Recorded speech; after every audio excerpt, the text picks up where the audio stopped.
Hi there, welcome to the National Bowling Academy. I'm Erik Vermilyea. On today's quick tip, I want to touch quickly on how and why you would sand a bowling ball yourself.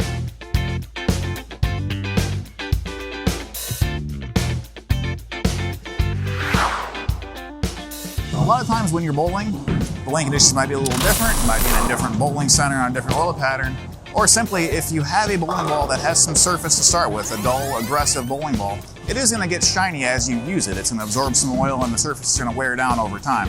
So it's important to have a small selection of Abralon pads or other sanding discs in your bag so you can help restore that cover stock to what you need it to be.